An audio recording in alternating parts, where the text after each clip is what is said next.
Hello students, I hope आप सबकी पढ़ाई बहुत अच्छी चल रही है और नहीं भी चल रही है तो अच्छी चलने लग जाएगी, बस आपको कंसंट्रेशन देने की जरूरत है। अच्छा सुनिए, आज हम आईटीसी चैप्टर स्टार्ट करेंगे, बहुत ही जल्दी खत्म हो जाएगा, किसी तरह का टेंशन लेने का जरूरत नहीं। चैप्टर बहुत लॉजिकल एंड ईजी भी है, बट बिफोर दैट मुझे आपसे एक कमिटमेंट चाहिए। सर, हम पूरी क्लास के दौरान अटेंटिव रहेंगे, चेहरे पे हो सके उतनी रखेंगे स्माइल, और हो जाए वो लाइन। सर कौन सी लाइन? अच्छा इतनी जल्दी भूल गए? सर हम जान लगा देंगे, रिजल्ट निकालेंगे, कोई रोक सके तो रोक ले, इस लाइन को बोलना मत छोड़िए। चलो स्टार्ट करते हैं आईटीसी चैप्टर। सबसे पहले ये जो कुछ डेफिनेशंस आपको दिख रहे हैं, इसको आप जस्ट रीड लिख रहा हूं मैं, मतलब आप इसको इग्नोर कर सकते हैं, इसको पढ़ने की कोई आवश्यकता नहीं है। एग्जाम ओरिएंटेड रिवीजन है, उसके लिए बता रहा हूं। हम स्टार्ट करते हैं सेक्शन 16 से, eligibility and conditions for taking ITC. ITC लेने की eligibility and conditions. First point वैसे तो जस्ट रीड है, एक लाइन में बताया था। अगर आप रजिस्टर्ड पर्सन है और आप अपने बिजनेस के दौरान इनवर्ड सप्लाईज लेते हैं, गुड्स सर्विसेज कैपिटल गुड्स, उसका आपको लॉ परमिशन देता है, आप आईटीसी ले सकते हैं, सब्जेक्ट टू कंडीशंस वगैरह जो इस चैप्टर में आप पढ़ोगे। बस इतना ही है फर्स्ट पॉइंट। मेन आता हूं सेकंड पॉइंट में, आईटीसी लेने की कंडीशंस क्या है। पहली कंडीशन, आपके पास पोजीशन होना पड़ेगा। क्या चीज का? शॉर्ट में कहूं तो इनवॉइस का, और लॉ की लैंग्वेज में जाए तो ध्यान से सुनना, जहां जहां पर ई इनवॉइसिंग का प्रोविजन अप्लाई करता है, मिलना होगा ई इनवॉइस विद आईआरएन। इसका मतलब इनवॉइस चैप्टर अगर आपने पढ़ा तो आपको पता होगा एक इनवॉइस बोल के कंसेप्ट है। तो अगर आपको सप्लायर से ई इनवॉइसिंग का प्रोविजन अप्लाई कर रहा है, तो सप्लायर अगर आपको ई इनवॉइस दिया है जिसमें IRN invoice reference number embedded है, तो वैसा इनवॉइस के बेसिस पे ही आप आईटीसी ले सकते हैं। जब जब इनवॉइस का प्रोविजन अप्लाई करेगा तब तब आपको सप्लायर से ई इनवॉइस मिलना मैंडेटरी है। और एल्स का मतलब अदर केसेस में जहां इनवॉइस का केस नहीं है, टैक्स इनवॉइस मिलना पड़ेगा आपको सप्लायर से, तब आप आईटीसी ले सकते हो, या फिर आपको अदर प्रेस्क्राइब डॉक्यूमेंट मिलना होगा सप्लायर से, उसके बाद ही आप आईटीसी ले सकते हो। सर अदर डॉक्यूमेंट का कोई एग्जांपल? डेबिट नोट, तो इनके बेसिस पर आप आईटीसी ले सकते हैं। तो पहला पॉइंट हो गया, आपके पोजीशन में इनवॉइस होना पड़ेगा अगर आपको आईटीसी चाहिए। तो किस तरह का इनवॉइस बता दिया। अब बात करते हैं, रिसीव होना पड़ेगा आपको। क्या? ऑब्वियसली गुड्स या सर्विस। तो देखो दो वर्ड रिसीव है, दो बार डीम्ड रिसीव है। क्यों? रिसीव में एक बार गुड्स होगा, एक बार सर्विस होगा, डीम्ड रिसीव में भी एक बार गुड्स होगा, एक बार सर्विस होगा। ध्यान से सुनियो, आपको गुड्स रिसीव होने चाहिए कि नहीं होने चाहिए? अगर आपको आईटीसी लेना है तो ऑब्वियसली सर हम सप्लायर से माल खरीद रहे हैं तो वो गुड्स हमको रिसीव होगा, उसके बाद ही हम आईटीसी ले सकते हैं। लॉ कहता है यस, गुड्स आपको रिसीव होगा तो आप आईटीसी ले लेना। लेकिन अगर गुड्स लॉट्स में आ रहे हैं, इंस्टॉलमेंट में आ रहे हैं, एक साथ नहीं आ रहे हैं, लेकिन याद रखना इनवॉइस एक ही है। मैंने आपको क्या, आप सप्लायर हो, मैं रिसिपिएंट, मैंने आपको बोला मेरे को पर्टिकुलर गुड्स का 50 पीसेस चाहिए, आपने मेरे को एक इनवॉइस दे दिया, लेकिन गुड्स मेरे को 10-10 करके इंस्टॉलमेंट में दे रहे हैं। तो लास्ट इंस्टॉलमेंट 5th डे को आएगा। मान लो एवरीडे 10 यूनिट दे रहे हैं, तो लास्ट इंस्टॉलमेंट 5th डे को आएगा। तो जब तक लास्ट इंस्टॉलमेंट मुझे नहीं मिल जाता तब तक मैं आईटीसी नहीं ले सकता। यही लिखा हुआ है, लास्ट लॉट या इंस्टॉलमेंट मिलेगा तब मैं आईटीसी ले पाऊंगा। आगे बढ़ते हैं, रिसीव सर्विस। तो सर्विस अगर मैं ले रहा हूं आपसे, तो आप मुझे जब सर्विस दोगे उसके बाद ही मैं आईटीसी ले पाऊंगा। अब बात करते हैं डीम्ड रिसीव, पहले गुड्स का फिर डीम्ड रिसीव सर्विस का। पहले गुड्स का डीम्ड रिसीव का केस ले लेते हैं। आइए गुड्स के केस में ध्यान दो, ये केस आपको तभी समझ आएगा जब मैं जब आपको क्लैरिटी होगी ट्राइपार्टाइट अरेंजमेंट के बारे में। अब आप पूछेंगे सर ये क्या होता है, ध्यान से समझना। पता है तो अच्छी बात है। आप सप्लायर है, मैं भी एक सप्लायर हूं और मेरा एक रिसिपिएंट है। मेरा रिसिपिएंट ने मेरे को फोन करके कहा मेरे को पर्टिकुलर गुड्स का 50 पीसेस चाहिए। मैंने बोला ठीक है मिल जाएगा, बट वो माल मेरे पास नहीं था। मैंने आपको बोला, मेरे सप्लायर आप हो, मैंने आपको बोला आप 50 पीसेस एक पर्टिकुलर गुड्स का डायरेक्टली मेरे रिसिपिएंट को भेज दो। आपने भिजवा दिया। अब आप बताइए मेरे रिसिपिएंट के लिए सप्लायर आप हो या मैं हूं? ऑब्वियसली मैं हूं, क्योंकि उसने मुझे ऑर्डर दिया था, आपको नहीं। और मेरे लिए सप्लायर आप हो। अब सुनना ध्यान से, गुड्स रिसीव किसको हुए? मेरे रिसिपिएंट को। तो रिसीव वाले केस में तो वो फॉल कर जाएगा, उसको आईटीसी मिल जाएगा। बट मेरा क्या, मैं आईटीसी कैसे लूं ऐसे सामान का जो मेरे पास आए भी नहीं है, डायरेक्टली रिसिपिएंट को मिल गए? तो लॉ कहता है घबराओ मत, जैसे ही आपकी प्रीमाइस से मेरे रिसिपिएंट की प्रीमाइस तक गुड्स मूव होंगे, या तो उस दौरान ड्यूरिंग द मूवमेंट या उससे भी पहले, मैं अगर एक इनवॉइस रेस करके मेरे रिसिपिएंट को दे दूं, तो लॉ बोलता है मान लिया जाएगा गुड्स मुझे मिल गए हैं। आई होप आप समझ रहे हैं, गुड्स मुझे मिल गए। मैं कौन हूं? एक थर्ड पर्सन। तो चलो एक बार और समझाता हूं, मैं एक थर्ड पर्सन हूं, मेरा रिसिपिएंट है, उसने मुझे फोन करके कहा एक पर्टिकुलर गुड्स का 50 पीसेस उसको चाहिए। राइट ना, वो गुड्स मेरे पास नहीं है, तो मैंने आपको कहा आप डायरेक्टली वहां भिजवा देना। तो गुड्स उसको रिसीव हो गया, वो तो आईटीसी ले लेगा रिसीव के बेसिस पर। बट गुड्स मुझे रिसीव नहीं हुआ, तो मैं, आप जो मुझे इनवॉइस दोगे उसका मैं आईटीसी कैसे लूं? लॉ कहता है कोई टेंशन लेने की जरूरत नहीं, थर्ड पर्सन को बस एक ही काम करना है। सप्लायर जब रिसिपिएंट को गुड्स मूव करेगा उस दौरान या उससे पहले, आप एक इनवॉइस दे दो अपने रिसिपेंट को, मान लिया जाएगा गुड्स आपने डीम्ड रिसीव कर लिया। बस इतना ही कंसेप्ट है। अब बात करते हैं deemed receive in case of service. Service में तो बहुत ही सिंपल है, मेरे को कोई रिसिपेंट को सर्विस देनी है, बट राइट नाउ मेरे पास टाइम नहीं है कि मैं उसको सर्विस दूं। मैंने आपको बोला वहां सर्विस दे दो, तो उसके लिए मैं सप्लायर हूं, मेरे लिए आप सप्लायर हो। मैं उसको इनवॉइस दूंगा, आप मुझे इनवॉइस दोगे। मैं उसको इनवॉइस दूंगा तो वो तो आईटीसी ले लेगा, क्योंकि सर्विस एक्चुअल में उसने रिसीव की, वो तो रिसीव के पॉइंट में ही फॉल कर जाएगा। बट क्योंकि सर्विस मेरे को रिसीव नहीं हुई आपसे, आपने डायरेक्टली उसको दी, तो मैं आईटीसी कैसे लूं? लॉ कहता है जैसे ही सर्विस उसको रिसीव हो गई, लॉ डीम्ड मान लेगा मुझे भी सर्विस रिसीव हो गई। ये है डीम्ड रिसीव का कंसेप्ट। ये दोनों जो डीम्ड रिसीव के पॉइंट से, ये दोनों थर्ड पर्सन के काम में आता है। आप मीडिएटर कह सकते हो एक बार के लिए, but I am not an agent कह सकते हो एक बार के लिए कि एक थर्ड पर्सन के कहने पर अगर सप्लाई दी जाती है, उस केस में डीम्ड रिसीव का कंसेप्ट काम आता है। चलिए आगे बढ़ते हैं। नेक्स्ट कंडीशन क्या है? डिटेल्स ऑफ सप्लायर्स इनवॉइस या डेबिट नोट। ध्यान से सुनना, अगर आपको आईटीसी लेना है तो आपके सप्लायर को भी अपना जीएसटीआर 1, मतलब उसके लिए सेल है, मेरे लिए परचेज है, तो उसको सेल वाला जो रिटर्न है जीएसटीआर 1 आउटवर्ड सप्लाई का रिटर्न, वो लगाना होगा, तभी मैं आईटीसी ले सकता हूं। और वो जीएसटीआर 1 की जगह इनवॉइस फर्निशिंग फैसिलिटी भी कर सकता है। सर ये कब होता है? इसके लिए आप आईटीसी चैप्टर पढ़ो, उसके अंदर आपको समझ आ जाएगा क्यूआरएमपी स्कीम। तो अगर आपका सप्लायर, मेरा सप्लायर, अगर मुझे आईटीसी लेना तो मेरा सप्लायर अपना जीएसटीआर 1 लगा चुका होना चाहिए, जिसमें मेरा इनवॉइस वहां रिफ्लेक्ट कर रहा है, या फिर इनवॉइस फर्निशिंग फैसिलिटी उसने फाइल किया है जिसमें उसने जो मुझे इनवॉइस दिया वो वहां रिफ्लेक्ट कर रहा है, तभी मैं आईटीसी ले सकता हूं। नेक्स्ट पॉइंट देखना। अच्छा सर आपको कैसे पता चलेगा उसने रिटर्न लगा दिया क्या? मेरे को जीएसटीआर 2B में मिलेगा इसकी डिटेल। सर जीएसटीआर 2B हमको नहीं पता क्या होता, तो रिटर्न चैप्टर पढ़ो, क्लियर हो जाएगा। आगे बढ़ता हूं। Next point number D, payment of tax to the government. अच्छा देखो, मैं सप्लायर से सप्लाई अगर लूंगा तो मैं सप्लाई का प्लस टैक्स का पैसा सप्लायर को दूंगा, और सप्लायर को वो टैक्स का पैसा अपने पास नहीं रखना, गवर्नमेंट को देना। बस यही कह रहा है ये पॉइंट, और कुछ नहीं है। सप्लायर गवर्नमेंट को पैसा देगा तो मैं आईटीसी ले सकता हूं, इतना ही है, और कुछ नहीं है। Next, details of ITC. अच्छा ये क्या है सर? इसको अभी के लिए जस्ट रीड लग दो, इसमें नोटिफिकेशन आना पेंडिंग है, तब तक ये प्रैक्टिकली अप्लाई नहीं होगा। आगे बढ़ते हैं। GSTR 3B return. ऑब्वियसली अगर मुझे आईटीसी तो मैं अपने रिटर्न लगाऊंगा तभी तो मैं आईटीसी लूंगा। यहां पर मैं अपनी बात कर रहा हूं, मैं अपना रिटर्न ही लगाऊंगा तो आईटीसी कैसे एडजस्ट करूंगा? तो लॉ कहता है रिटर्न लगाओ, आईटीसी ले लो, सिंपल है ये। नेक्स्ट पॉइंट, इस पे फोकस करना, ये लाइट नहीं देने। Payment to the supplier, value plus GST. ध्यान देने का, वैल्यू प्लस जीएसटी क्या मतलब हुआ सर? अगर मैं आपसे सप्लाई लूंगा तो लॉ ने मुझे भी एक कंडीशन एक और दी है, वो कहता है लॉ कि मैं अपने सप्लायर को जो गुड्स का या सर्विस का वैल्यू है वो विद जीएसटी पेमेंट करूं, नहीं तो मेरा आईटीसी जो मैंने पहले लिया है वो चला जाएगा। सर और डिटेल में समझाता हूं। Payment value plus GST made by the registered person, obviously जिसको आईटीसी लेना मैं उसकी बात कर रहा हूं। रिसिपेंट है यहां पर, रजिस्टर्ड पर्सन का मतलब within 180 days from the date of invoice. इसका मतलब ये हुआ सप्लायर ने जिस दिन मुझे इनवॉइस दिया है, इनवॉइस डेट जो होगी उस डेट से 180 डेज में मेरी ड्यूटी बनती है कि मैं सप्लायर को गुड्स का वैल्यू या सर्विस का वैल्यू विद जीएसटी पूरा पेमेंट कर दूं, तब जाके मेरा पूरा आईटीसी जो मैंने लिया था पास्ट में वो पूरा एलिजिबल रहेगा, मतलब उसको मुझे रिवर्स नहीं करना पड़ेगा। इनिशियली आप प्रोविजनल आईटीसी ले सकते हो, वो एक अलग बात है। चलो इसके अंदर आप 2 पॉइंट है, पहले ध्यान से सुनना दोनों पॉइंट क्या है, पूरा सिचुएशन समझाता हूं। Such payment need not to be made to by the registered person in the following cases. कुछ केसेस है 3 जहां पर मैं अगर सप्लायर को पे नहीं भी करूंगा तो मेरा आईटीसी में कोई प्रॉब्लम नहीं आएगा। दिमाग लगा के सोचोगे तो आप ही को पता चल जाएगा वो केसेस क्या है। सर एक केस तो हमको पता, अगर सप्लाई ही बिना कंसीडरेशन है तो फिर मैं सप्लायर को पे ही क्यों करूंगा जब कंसीडरेशन ही नहीं है, वैसे केस में मेरा आईटीसी नहीं जाएगा। सेकंड केस, अगर सप्लाई में मैं ही रिवर्स चार्ज में टैक्स पे करके क्रेडिट ले रहा हूं तो फिर मैं सप्लायर को पे करूं ना करूं, लॉ मुझे क्यों बोलेगा मेरा आईटीसी जाएगा? क्योंकि मैं ऑलरेडी गवर्नमेंट को रिवर्स चार्ज में टैक्स दे चुका हूं, तो आईटीसी लेने के लिए मैं एलिजिबल ऑलरेडी हो चुका हूं। अब सप्लायर को मैंने वैल्यू पे की ना की, लॉ को कोई मतलब नहीं है। 2 केस। एंड थर्ड केस, कोई जगह पर पेमेंट करने के लिए सप्लायर लायबल था, हमारे सप्लाई से कनेक्टेड एक कोई पर्टिकुलर एक्सपेंडिचर इनकर करने के लिए सप्लायर लायबल था, बट वो एक्सपेंडिचर मैंने इनकर कर दिया।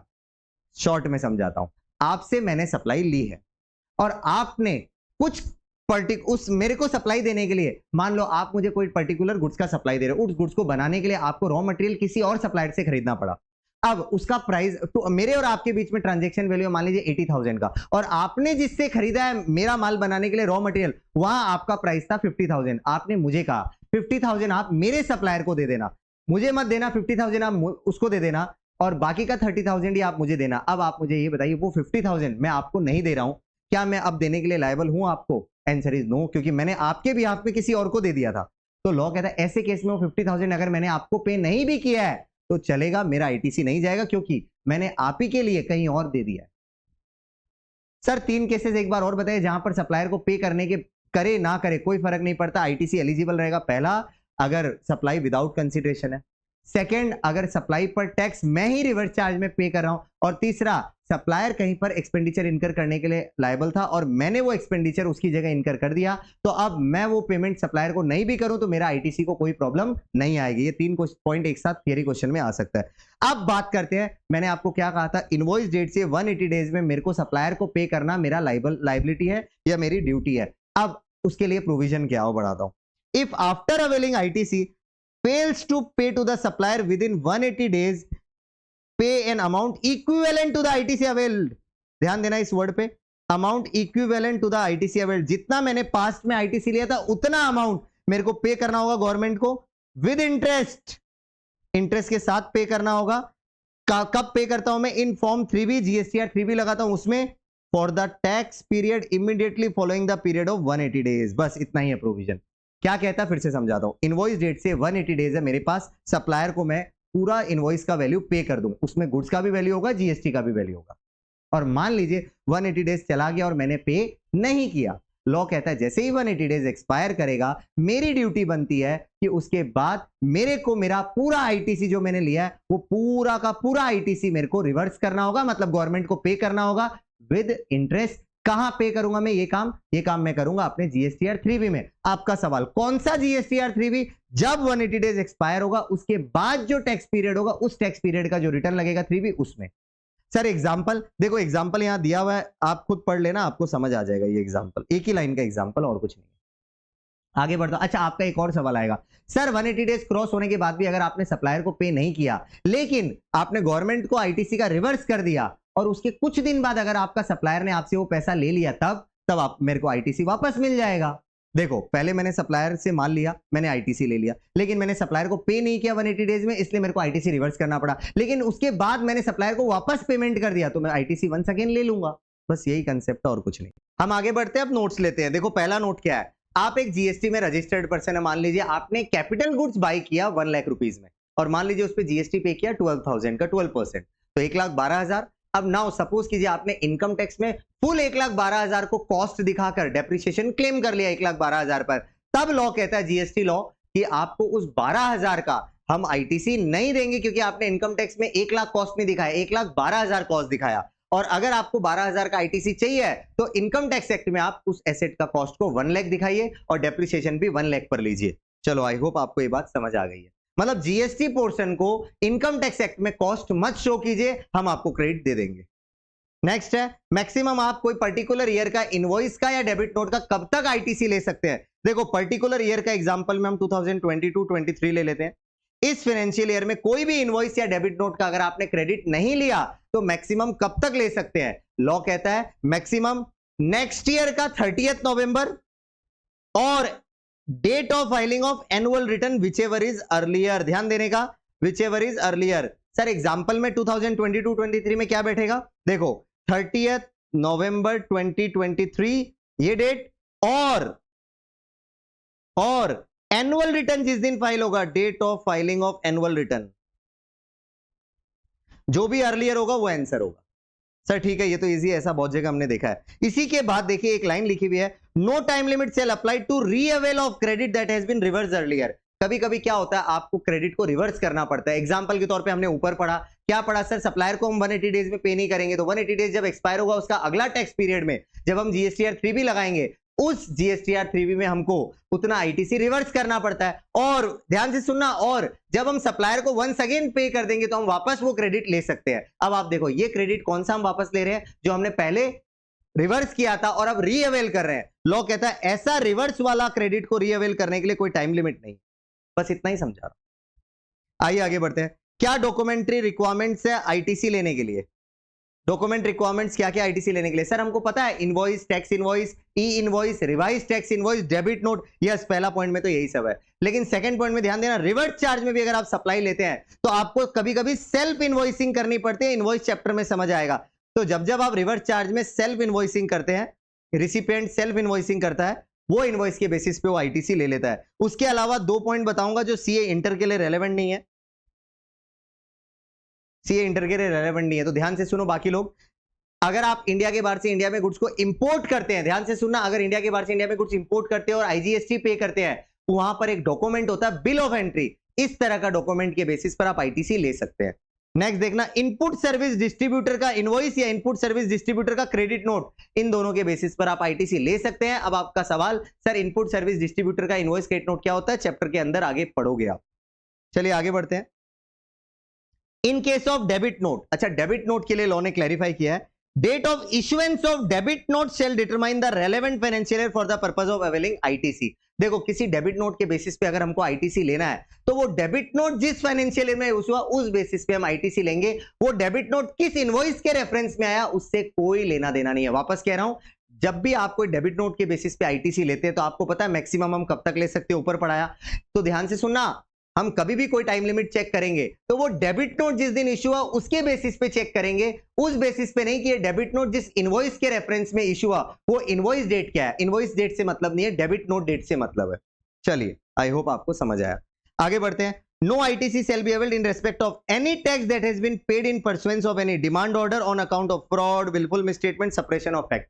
देखो आपको जब डिमांड चैप्टर पढ़ोगे तब आपको एक चीज क्लियर होगा, आप कभी भी फ्रॉड, मिसस्टेटमेंट या सप्रेशन ऑफ फैक्ट करते हैं और डिपार्टमेंट आपको पकड़ लेता है और डिमांड रेज करता है, और आप अगर वो डिमांड का पेमेंट करते हैं, अब उस डिमांड पर वो जो डिमांड हुआ फ्रॉड की वजह से हुआ, तो उस तरह का डिमांड जो आपने पे किया है, जीएसटी जो आपने पे किया है, उसका आप कोई भी आईटीसी नहीं ले सकता। लॉजिकल पॉइंट है, क्योंकि लॉ कहता है फ्रॉड के केस में अगर आपने टैक्स पे भी कर दिया तो हम उसका आईटीसी आपको नहीं देंगे। चलिए आई होप यहां तक पूरा समझा। मैं एक एडवाइस दूंगा, यहां तक एक रिवीजन कर लो ताकि सेक्शन 17 से जब हम आगे बढ़े तो आपका पूरा अटेंशन एक अलग डायरेक्शन में चले। आई होप आपने पूरा ऊपर का रिवाइज कर लिया। तो अब हम आगे बढ़ते हैं section 17, read with applicable rules, apportionment of credit and block credit. देखो block credit is very simple, ऐसे केसेस जहां पर आपका input tax credit totally block है नहीं मिलेगा, और अपॉर्शनमेंट ऑफ क्रेडिट का मतलब कुछ केसेस में प्रोपोर्शनेटली मिलेगा। आओ समझते हैं। Where input service and capital goods are used by the registered person. Sir input service capital goods एक बार क्लियर कीजिए। देखो मैं बताता हूं, मैं कोचिंग सर्विस देता हूं तो पेपर जो मैं प्रिंटिंग के लिए यूज करूंगा वो मेरे लिए इनपुट है, इनपुट सर्विस। मेरा रूम, क्लासरूम रेंट, ये सब मेरे लिए इनपुट सर्विस है। Capital goods, air conditioning, chair, board, ये सब मेरे लिए कैपिटल गुड्स है। लैपटॉप, इस तरह के आइटम्स। तो इनपुट सर्विस और कैपिटल गुड्स अगर मैं यूज कर रहा हूं partly for business and partly for other purpose, तो आप बताइए मुझे आईटीसी किस पोर्शन का मिलेगा, जितना मैं बिजनेस के लिए यूज कर रहा हूं। लॉजिकल है, यही लिखा हुआ है, for the purpose of the business, उसका आईटीसी एलिजिबल हो जाएगा।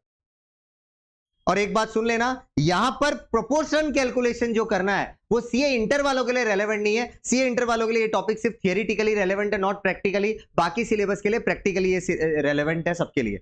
आगे बढ़ता हूं। अगर आपने input service capital goods partly for effecting taxable supplies including zero rated, इसका मतलब ये हुआ टैक्सेबल सप्लाई और जीरो रेटेड को लो एक साथ ले रहा है, and partly for effecting exempt supplies, इसका मतलब ये हुआ मैं इनपुट सर्विस और कैपिटल गुड्स को क्या पर्पस के लिए यूज कर रहा हूं, partly for making taxable supply including zero rated and partly for making exempt supply.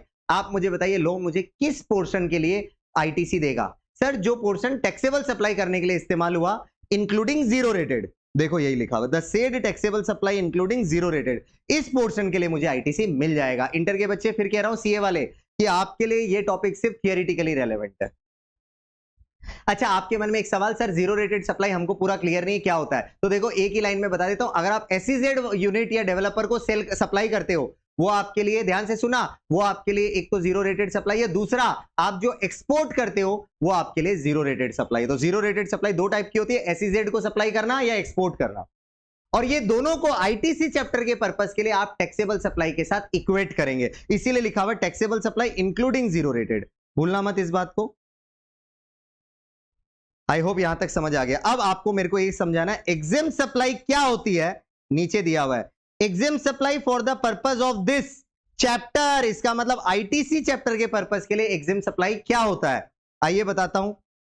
Includes, shall not include, मतलब इंक्लूड क्या होगा क्या नहीं होगा एग्जेम सप्लाई के मीनिंग में।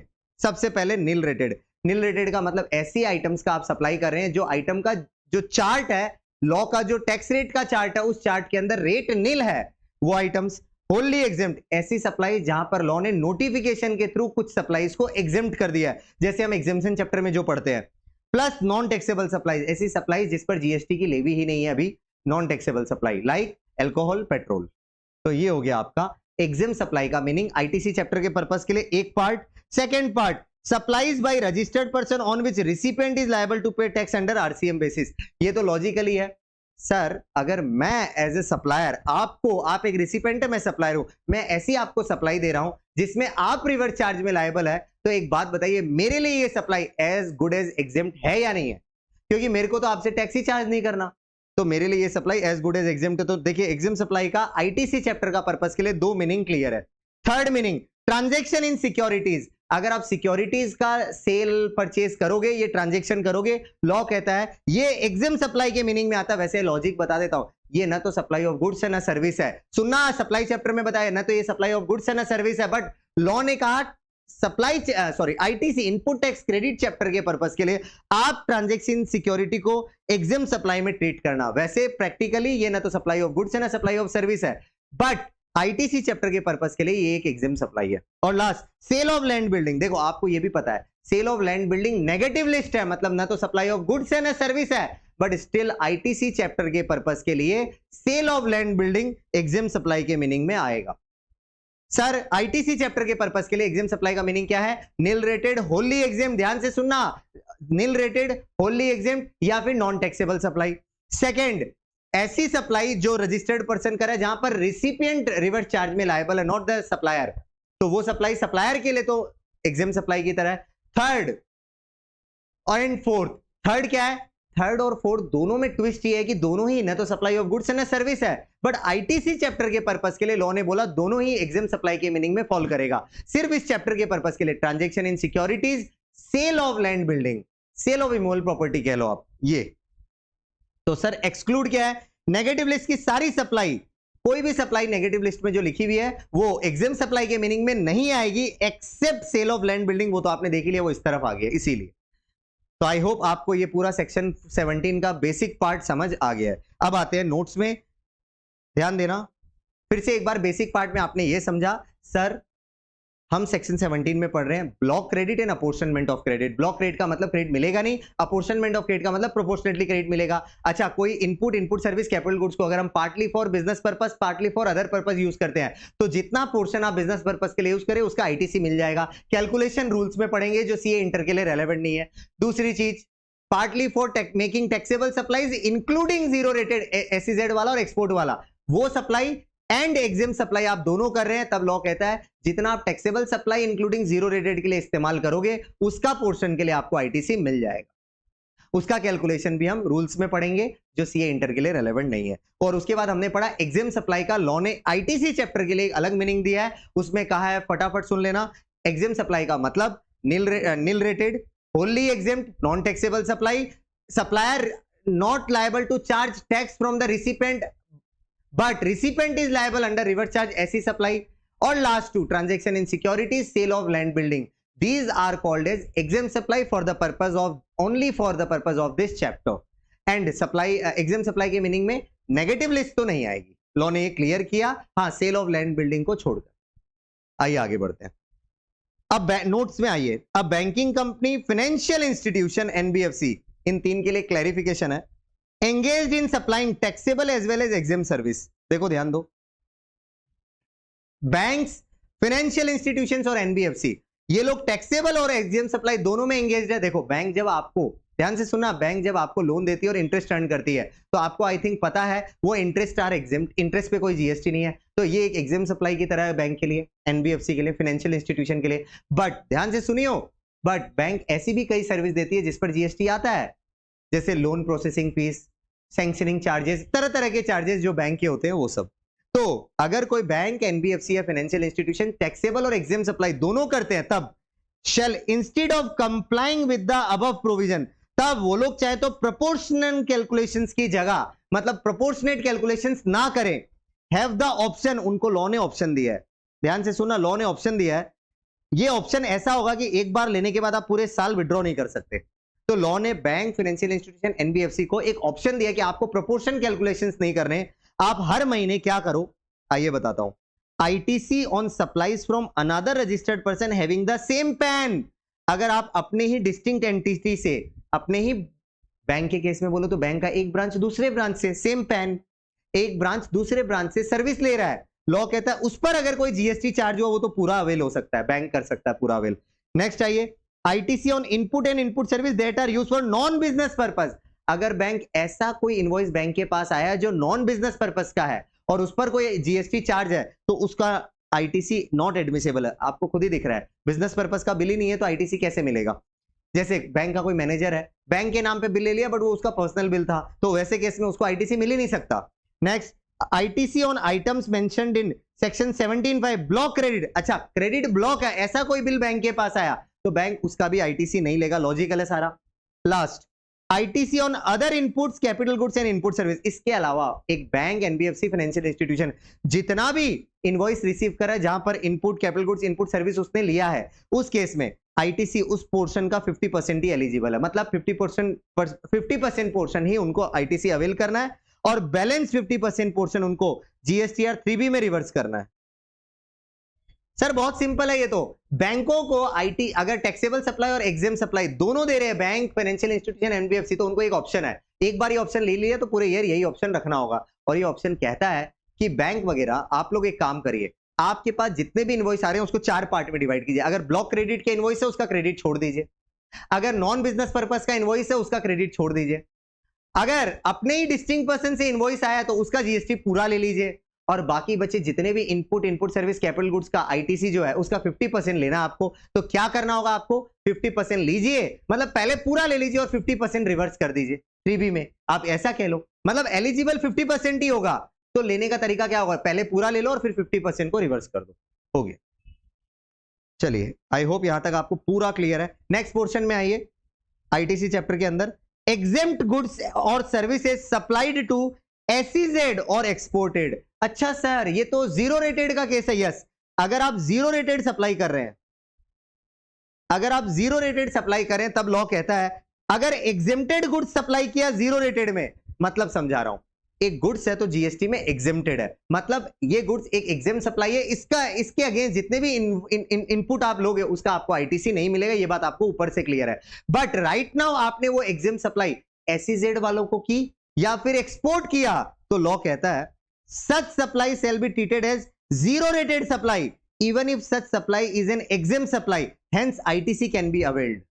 अब लॉजिक लगाइए, अगर आप exempt सप्लाई इंडिया में कर रहे हैं नॉन एसईजेड वालों को, तो उस exempt सप्लाई को लेने के लिए आप कोई भी इनवर्ड सप्लाई ले लो, उसका आपको आईटीसी नहीं मिलेगा।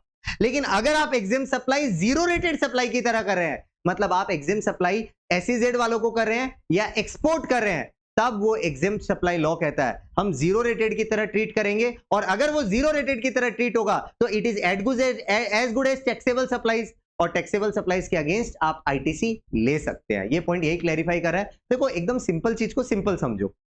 फिर कह रहा हूं, एग्जेम्प्ट सप्लाई के अगेंस्ट अगर हमने इनवर्ड सप्लाई ली है और हमारा जो आउटवर्ड सप्लाई है वो एग्जेम्प्ट है, तो हमको आईटीसी नहीं मिलेगा, ये आपको अच्छे से बता दिया मैंने। बट अगर आपने एग्जेम्प्ट सप्लाई को जीरो रेटेड की तरह सप्लाई किया, मतलब एसईजेड वालों को सप्लाई किया या एक्सपोर्ट किया, तब लॉ कहता है हम इसको एग्जेम्प्ट सप्लाई नहीं ट्रीट करेंगे, हम इसको जीरो रेटेड ट्रीट करेंगे। और जब भी लॉ कोई सप्लाई को जीरो रेटेड ट्रीट करता है, वो zero rated supply is as good as taxable supply, मतलब आईटीसी ले सकते हो आप।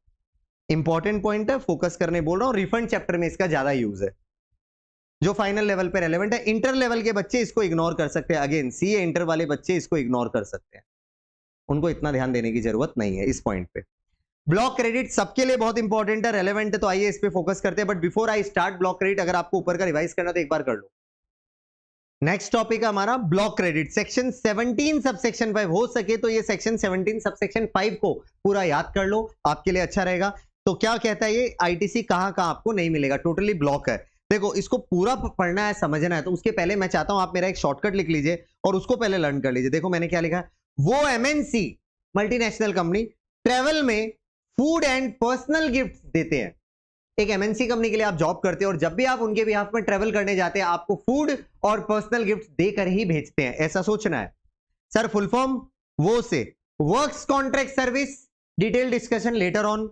एम से 3 चीजें, मोटर व्हीकल और उससे connected 2 items, vessel and aircraft. Motor vehicle road पे चलता है तो आप अपने आप याद कर लोगे, वेसल और एयरक्राफ्ट भी कवर इसी पॉइंट में हो जाएगा। N NRTP, non resident taxable person. C यहां पर 3 है, कंपोजिशन स्कीम, डिटेल में बाद में डिस्कस करेंगे, टेंशन मत लो। Composition scheme, construction service, detail discussion later on. Composition scheme, construction service और कन्फिस्केशन फ्रॉड। कंसीलिंग कर लो नहीं तो आप वर्ड याद, कंसीलिंग, कन्फिस्केशन, जो वर्ड आपको सी से याद रह सके, कंसीलिंग याद कर लीजिए। चलिए तो फिर से एक बार वो एमएनसी हम याद करते हैं, वो से वर्क्स कॉन्ट्रैक्ट सर्विस, एम से मोटर व्हीकल वेसल एयरक्राफ्ट, क्योंकि एम याद आ गया तो बाकी 2 याद आ जाएगा। एन एनआरटीपी, सी से 3 items, construction service, composition scheme और कंसीलिंग। कंसीलिंग का डिटेल डिस्कशन लेटर ऑन। उसके बाद ट्रेवल, ट्रेवल से ट्रेवल बाद में बताऊंगा इसमें क्या है। में मेंबरशिप ऑफ क्लब वगैरह, तो एक बार के लिए इतना याद कर लीजिए, membership of clubs. Food, food से बहुत लंबा पॉइंट है, इसमें बहुत सारे आइटम है, मैंने सिर्फ पहला वर्ड याद करवाया फूड। फूड का पूरा पॉइंट में आएगा food and catering, beauty and health treatment facility या सर्विसेज, ब्यूटी पार्लर वगैरह की सर्विसेज, या फिर cosmetic and plastic surgery, life and health insurance. Food के साथ साथ इसमें पर्सनल नेचर के बहुत सारे आइटम है। उसके बाद पर्सनल यूज के आइटम्स का आपको आईटीसी नहीं मिलता तो पर्सनल वर्ड। गिफ्ट्स, गिफ्ट्स वाला भी लंबा पॉइंट है, गिफ्ट्स, सैंपल्स, डिस्पोज ऑफ, ये सब वर्ड्स इसमें आएंगे, ये हम डिटेल डिस्कशन करेंगे। पहले मैं चाहता हूं आप दिमाग मत लगाओ कि इसके अंदर क्या है, आप इतना याद लगाओ कि हमको शॉर्टकट याद हुआ कि नहीं हुआ। वो एमएनसी ट्रेवल में फूड एंड पर्सनल गिफ्ट्स देते हैं, वो works contract, M motor vehicle vessel aircraft, N NRTP, C composition scheme, construction service, ध्यान से सुनना, कंस्ट्रक्शन सर्विस और कंसीलिंग, छुपाना, फ्रॉड, वो एक पॉइंट है। ट्रेवल, ट्रेवल से ट्रेवल, में से मेंबरशिप ऑफ क्लब एटसेट्रा, पूरा detail discussion later on. Food, food and catering, beauty, health, life and health insurance, plastic and cosmetic surgery, ये सब पॉइंट आएंगे इसमें। पर्सनल, पर्सनल से पर्सनल कंजम्पशन, गिफ्ट से gift, free sample, dispose of, ये सब discussion करेंगे हम लेटर ऑन। तो आप अभी के लिए शॉर्टकट आई होप आपको याद हो गया है, नहीं याद हुआ तो एक बार पॉज करो और पहले इसको याद करो। अब हम ब्लॉक क्रेडिट की बात करेंगे, पूरा फोकस। नंबर 1, वेसल, एयरक्राफ्ट या मोटर व्हीकल। सर कैसा मोटर व्हीकल, कितने भी व्हील्स का हो but seating capacity up to 13% होना पड़ेगा इंक्लूडिंग ड्राइवर। इसका मतलब ये हुआ ब्लॉक क्रेडिट में हम जिस मोटर व्हीकल की बात करेंगे वो अप टू 13% वाला ही होगा, उसमें भी एक्सेप्शन से पूरा पढ़ाऊंगा बट सबर करो। देखो पहला एक चीज आपको इसका मतलब क्लियर हो गई, मोटर व्हीकल जिसकी कैपेसिटी 13% से ज्यादा की है उसका क्रेडिट एलिजिबल है, उसके लिए ब्लॉक बोला ही नहीं लॉ ने बोला वेसल एयरक्राफ्ट या ऐसी मोटर व्हीकल जिसका कैपेसिटी अप टू 13% की है। तो हम आगे उन्हीं की बात करेंगे।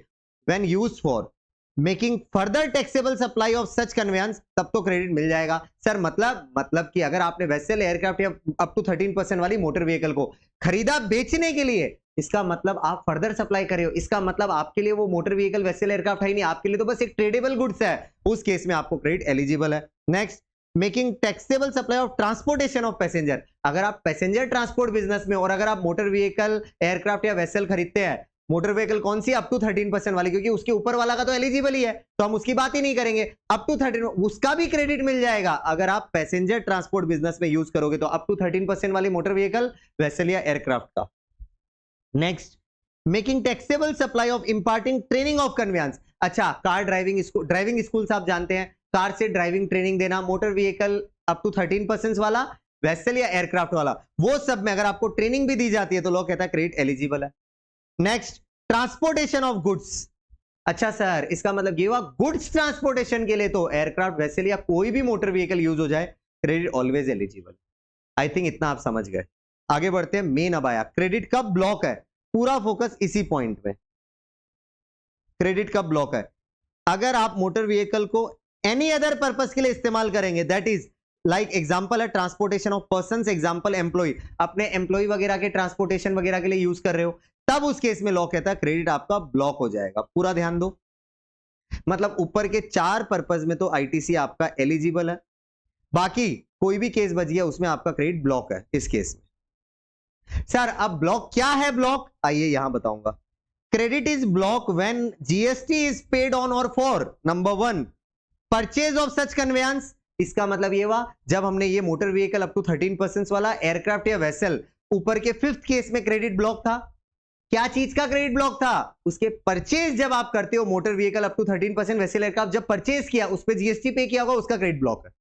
नेक्स्ट, ऑब्टेन इंश्योरेंस, उसी कन्वेंस का अगर आपने इंश्योरेंस करवाया, सर्विसिंग करवाई, रिपेयर मेंटेनेंस करवाया, आपके लिए क्रेडिट ब्लॉक है। सर अगर मेरी गाड़ी का अगर मारुति सुजुकी फ्री सर्विस करवा दे और खुद खर्चा बेयर कर ले तब उनको आईटीसी मिल जाएगा। सर मेरी कन्वेंस का इंश्योरेंस का खर्चा मेरे को नहीं मिलेगा, अग्री, लेकिन क्या इंश्योरेंस कंपनी क्लेम में अगर डीलर से ठीक करवा रही है और चार्ज वो बेयर करें तो क्या उनको आईटीसी मिलेगा? यस। ये देखो एक्सेप्शन, एक्सेप्ट मैन्युफैक्चरिंग एंटिटी, आप एग्जांपल लिख सकते हैं Maruti Suzuki limited, and insurance entity आप एग्जांपल लिख सकते हैं जनरल इंश्योरेंस कंपनी। वो लोग अगर मैन्युफैक्चर और इंश्योर करते हैं आपके कन्वेंस का तो उन लोगों को अगर कोई खर्चा लगा है उनको क्रेडिट मिल जाएगा, आपकी गाड़ी का आपको नहीं मिलेगा। बस इतना याद रखने से हो जाएगा। आगे बढ़ते हैं। Obtain such conveyance on lease, hire और रेंट। इसका मतलब यह हुआ जिस मोटर व्हीकल का, जिस एयरक्राफ्ट का, जिस वेसल का ऊपर क्रेडिट ब्लॉक है उसको अगर मैं लीज पे, हायर पे या रेंट पे भी ले लूं तब भी मेरे को उस लीज चार्जेस पे, हायर चार्जेस पे, रेंट चार्जेस पे जो जीएसटी लगा है उसका क्रेडिट नहीं मिलेगा। इसका मतलब मैं चाहे इस तरह के उस तरह के कन्वेंस को चाहे खरीदूं चाहे रेंट पे लूं मुझे आईटीसी नहीं मिलेगा। लेकिन इधर एक एक्स्ट्रा एक्सेप्शन है, ध्यान देना इस एक्सेप्शन पे। Except when such service obtain to provide to employees under an obligation of law. यहां ध्यान दो, एम्प्लॉय को दिया under an obligation of law, मतलब मैंने अप टू 13% वाली मोटर व्हीकल वेसल या एयरक्राफ्ट खरीदी। क्यों खरीदी? अपने एम्प्लॉय के लिए, सॉरी मैंने रेंट पे लिया, ध्यान से सुना, रेंट, लीज या हायर पे लिया। क्यों लिया? अपने एम्प्लॉय को सर्विस देने के लिए। क्यों, किस वजह से? किसी लॉ में ऑब्लिगेशन था इस वजह से, तब लॉ कहता है आपको क्रेडिट ब्लॉक नहीं होगा। एक्सेप्शन है ये। बस यही केसेस है जहां पर क्रेडिट ब्लॉक है या नहीं है, आपको पूरा क्लियर मैंने कर दिया। अटेंटिव रहना। आगे बढ़ते हैं। नेक्स्ट पॉइंट देखो क्या है, GST paid on inward supplies of, क्या क्या? फूड, ब्रेवरेजेस, केटरिंग, ये तो खाने पीने से रिलेटेड है, जब खाते हैं तभी कंज्यूम हो जाती है तो क्रेडिट क्यों मिलेगा? ब्लॉक होगा। Next, beauty treatment, health, cosmetic, plastic surgery. अच्छा ये बताइए जिस पर ये सर्विस ली जाती है वो कंज्यूम कर लेता है, क्रेडिट ब्लॉक होगा, लॉजिकल है। लाइफ हेल्थ इंश्योरेंस, जिसकी लाइफ या हेल्थ के लिए लिया जाता है वही कंज्यूमर है, इसका क्रेडिट ब्लॉक होगा, इन सब पे क्रेडिट नहीं मिलेगा। लेकिन दो एक्सेप्शन है, एक एक्सेप्शन तो यहीं पढ़ लो, except when used for further supply, मतलब मैं इन सर्विसेज को ले रहा हूं किसी और को देने के लिए तब क्रेडिट एलिजिबल है, तब आईटीसी मिल जाएगा, किसी और को देने के लिए लिया तो। एक और एक्सेप्शन है वो नीचे पढ़ाऊंगा, कॉमन एक्सेप्शन है। दूसरा देखो, अभी तो अगर आप membership of club, health, fitness centre join करवाओगे, खुद ज्वाइन करो चाहे एम्प्लॉय को ज्वाइन कराओगे, बिल अगर बिजनेस के नाम पे लोगे तो भी उस पर जो आईटीसी है वो ब्लॉक है, अभी अभी पढ़ाया आपको। और नेक्स्ट, ट्रेवल बेनिफिट, अगर आप अपने एम्प्लॉय को दोगे वेकेशन पे और जो भी बिल आपके नाम पर आ रहा है उस पर जीएसटी आ रहा है तो उसका क्रेडिट ब्लॉक है, नहीं चलेगा। लॉ बोलते हैं ये सब एलिजिबल नहीं होगा क्योंकि ये उसी वक्त सर्विस कंज्यूम हो जाती है, तो आईटीसी हम कैसे आपको दे सकते हैं? चलिए, लेकिन फूड बेवरेज वाला जो है, केटरिंग वाला या beauty treatment, health, cosmetic, plastic surgery या लाइफ और हेल्थ इंश्योरेंस, इन सब में अगर आप फर्दर सप्लाई के लिए ले रहे हैं तो क्रेडिट चलेगा। आगे बढ़ते हैं। नोट, इस पे ध्यान देना। नोट भी एक एक्सेप्शन की तरह है जहां आईटीसी मिलेगा, तो मैं लिख देता हूं नोट में भी आपको आईटीसी मिल जाएगा, इसलिए नोट पढ़ रहे हैं हम। नोट क्या कहता है? ITC is eligible if above services, जो ऊपर 3 बताया, are obtain to provide to employees under an obligation of law. कोई लॉ के ऑब्लिगेशन के लिए अगर ऊपर की सर्विसेज मैंने एम्प्लॉय को दिलवाई तो जो बिल में जीएसटी है उसका क्रेडिट मैं ले सकता हूं, क्योंकि मैंने खुद से नहीं दी है ये सब सर्विस, किसी लॉ के ऑब्लिगेशन की वजह से दी है। जैसे इंडिया में एक फैक्ट्रीज एक्ट है, उसके वजह से मेरे को एम्प्लॉय को फूड देना पड़ता है, हेल्थ चेकअप कराना पड़ता है, उनके चार्जेस पर अगर कोई जीएसटी मुझे लगा है तो मैं उसका क्रेडिट ले सकता हूं, क्योंकि मैं ये सब सप्लाई खुद के मन से नहीं दे रहा, किसी लॉ के ऑब्लिगेशन से दे रहा हूं। इस वजह से मुझे लॉ कहता है आपको आईटीसी मिल जाएगा। ये हो गया ऊपर के केसेस का एक कॉमन एक्सेप्शन, पढ़ लेना। आगे बढ़ते हैं। नेक्स्ट ध्यान दो, GST paid on inward supplies of, आप कुछ सप्लाई ले रहे हैं, क्यों ले रहे हैं पहले मैं यही बता देता हूं। कंस्ट्रक्शन के लिए ले रहे हैं, जिसमें reconstruction, renovation, alteration, additions, repair, ये सब आ जाएगा। अगर बुक्स में कैपिटलाइज हुआ तो एक चीज अभी क्लियर कर लो, अगर ये सब चीजें बुक्स में कैपिटलाइज ही नहीं हो रही है तब तो क्रेडिट एलिजिबल है। इसका मतलब इफ चार्ज टू पीएनएल, एक बार के लिए लिख देते हैं हम, इफ चार्ज टू पीएनएल, तब आपको आईटीसी मिल जाएगा। एक बार के लिए इतना लिख कर रख लो, अगर आप पीएनएल में चार्ज करोगे तो आपको आईटीसी मिल जाएगा, या आप साइड में कहीं लिख कर रख लो। चलिए अब हम पूरा पैराग्राफ को अच्छे से रीड करते हैं। GST paid on inward supplies of work contract service, आपने किसी से वर्क कॉन्ट्रैक्ट सर्विस ली कंस्ट्रक्शन वगैरह के लिए, ये तो आपको पहले से ही क्लियर है, या और गुड्स लिया या सर्विस ली कंस्ट्रक्शन के लिए, या तो आपने कॉन्ट्रैक्टर ही हायर कर दिया पूरा काम करने के लिए, या फिर आप खुद से काम करवा रहे हो और गुड सर्विस ले रहे हो किसी से, तब लॉ कहता है कंस्ट्रक्शन के लिए अगर आप इस तरह का चीज कराओगे तो क्रेडिट ब्लॉक है। अगर वो खर्चा कैपिटलाइज हो रहा है बुक्स में तो सर क्या चीज के लिए खर्चा हो रहा है, कंस्ट्रक्शन किस चीज पर हो रहा है, इमोल प्रॉपर्टी का कंस्ट्रक्शन हो रहा है। और इमोल प्रॉपर्टी का मीनिंग ब्रैकेट में दिया है, लैंड बिल्डिंग और other civil structure, telecom tower भी यहां इमोल प्रॉपर्टी के मीनिंग में है, and pipelines laid outside the factory premises, factory के बाहर बड़ी बड़ी पाइपलाइन बनाई जाती है, ये सब ऑयल एंड गैस सेक्टर में होता है, वो बड़ी बड़ी पाइपलाइन का जो कंस्ट्रक्शन का काम हुआ, ये या फिर टेलीकॉम टावर का कंस्ट्रक्शन या फिर लैंड बिल्डिंग और सिविल स्ट्रक्चर का कंस्ट्रक्शन, ये आप करवा रहे हो, उसमें रेनोवेशन ऑल्टरेशन ये सब इंक्लूडेड है। ध्यान देना, repair maintenance sorry alteration repair renovation alteration और रिकंस्ट्रक्शन और कंस्ट्रक्शन, ये सब काम करवा रहे हो आप। कैसे करवा रहे हो, वर्क कॉन्ट्रैक्ट सर्विस के थ्रू करवा रहे हो या फिर खुद करवा रहे हो, बट आप रॉ मटेरियल खरीद रहे हो या इनपुट सर्विस ले रहे हो, लेबर वगैरह सप्लाई करवा रहे हो, वो सब का आपको क्रेडिट नहीं मिलेगा अगर आप इस पे जो कंस्ट्रक्शन का खर्चा हो रहा है उसका खर्चा को बुक्स में कैपिटलाइज कर रहे हो तो।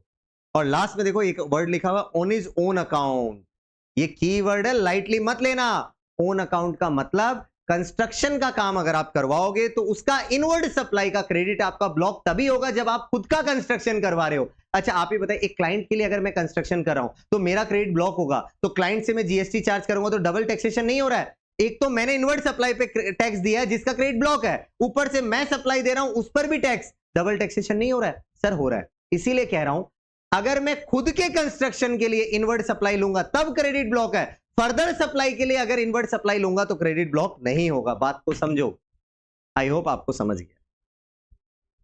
देखो आगे लिखा भी है मैंने, ITC on inward supply can be availed if inward supply of reconstruction renovation addition alteration और रिपेयर आर नॉट कैपिटलाइज, अगर कैपिटलाइज नहीं हो रहा है क्रेडिट ले लो।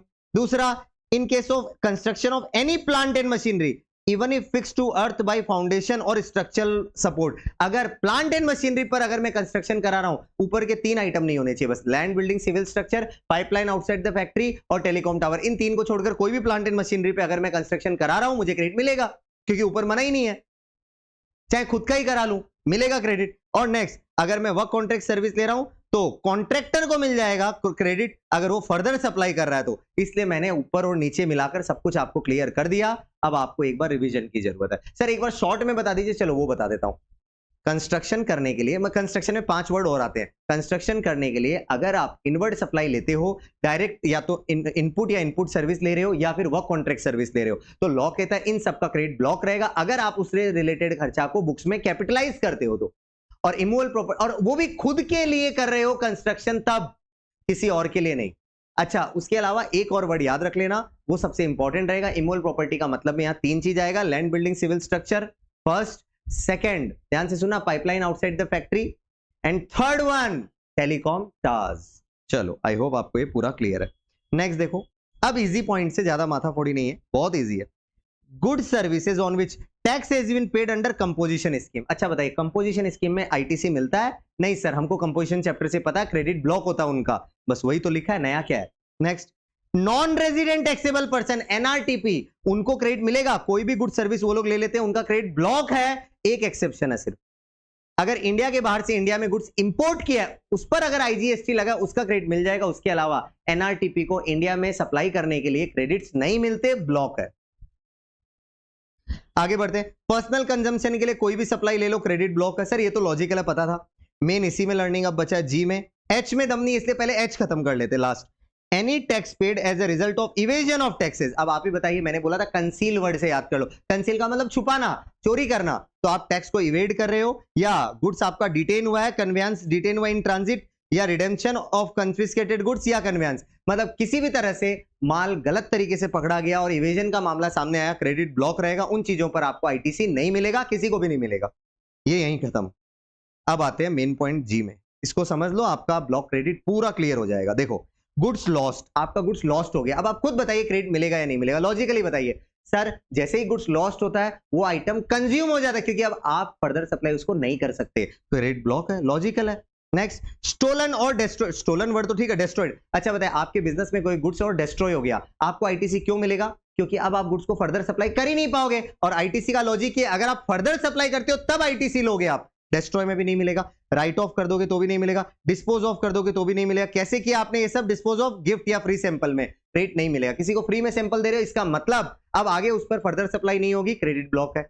गिफ्ट में किसी को दे रहे हो, इसका मतलब आगे वो फर्दर सप्लाई नहीं हो रही है, क्योंकि आपने चार्ज तो लिया नहीं, तो इसका मतलब क्रेडिट ब्लॉक है। ये है लॉजिक। लेकिन लॉ ने एक क्लैरिफिकेशन दिया, वो नीचे है, बट उससे पहले एक और चीज पढ़ लो। Any input service and capital goods to the extent they are used in relation to the gift free sample distributed without consideration, उसका भी क्रेडिट ब्लॉक है। लॉ ये समझा रहा है, किसी को गिफ्ट देने के लिए भी अगर आपने कोई इनपुट सर्विस ली, गुड्स लिया, कैपिटल गुड्स लिया, क्रेडिट ब्लॉक रहेगा। मतलब सपोज कीजिए मेरे बिजनेस में मैं एसी बनाता हूं, 4 एसी मैंने गिफ्ट में दिए हैं किसी को, क्या होगा? Credit block.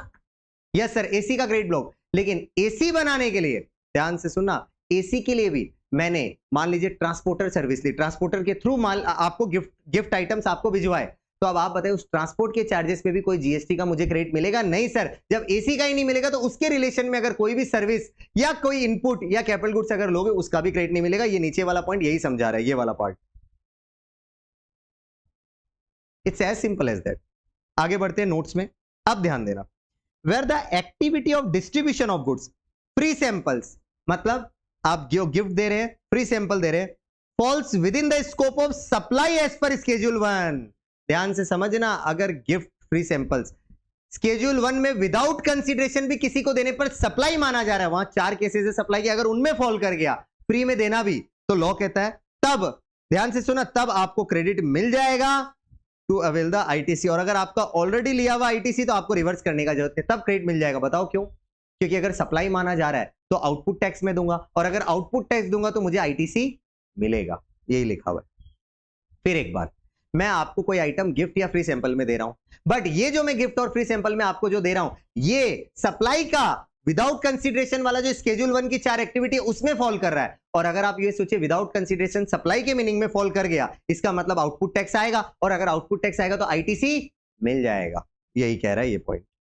आगे सुनना, sales promotional scheme like buy one get one, buy more save more, बोलने की जरूरत नहीं। आप बताइए, बाय वन गेट वन में क्या मैं कुछ फ्री दे रहा हूं? नहीं सर, आप एक प्राइस पे 2 आइटम दे रहे हैं, फ्री में कुछ नहीं दे रहे हैं। बाय मोर सेव मोर में भी सेम। तो लॉजिक लगाइए, जो आइटम, कहने के लिए जो आइटम मैं फ्री में दे रहा हूं, जैसे फॉर एग्जांपल आपने एक लैपटॉप बाय किया 80,000 का, तो उसके साथ 40,000 का एक लैपटॉप फ्री है।